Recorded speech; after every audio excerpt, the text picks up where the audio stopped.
ข้ามาเบิ่งเนาะดินงามเนาะอยู่ใจกลางเนาะบ้านคนเนือนคนเด้อลูกค้าเด้อเนาะดินงามเนาะอยู่ใจกลางเนาะบ้านคนเนือนคนเนาะสถานที่ตั้งอยู่บ้านไผ่ล้อมเด้อลูกค้าเด้อเนาะราคาโปรโมชั่นเนาะเมตรกะเล่390,000กีบเด้อลูกค้าเด้อดินตอนนี้เนาะใกล้กับทางปูย่างทางดำทางย่างเพียงแต่100 เมตรเด้อลูกค้าเด้อเนาะทางเข้ามาเนาะสะดวกสบายเนาะพิเศษไปกว่านั้นทางในโครงการดินแบ่งขาย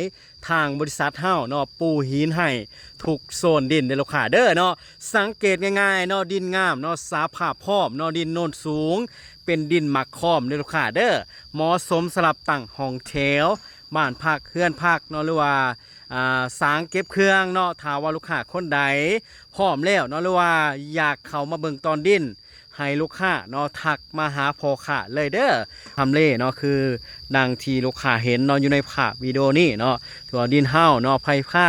พร้อมใส่แล้วเด้อลูกค้าเด้อเนาะถือว่ามีบ้านคนเดือนคนเนาะเขามาตั้งเยาตั้งเฮือน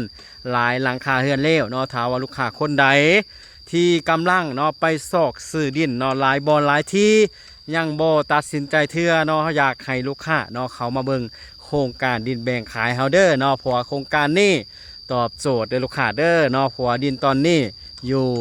ใจกลางเนาะบ้านคนเดือนคนเด้อลูกค้าเด้อเนาะพิเศษก็คือว่าเนาะทางในตอนดินเนาะทางบริษัทเฮาเนาะปูหินให้เนาะทุกโซนดินเนาะที่ว่าหน้าบ้านของท่านเนาะมีทางปูหินที่ว่าสะดวกสบายเนาะการเข้าออก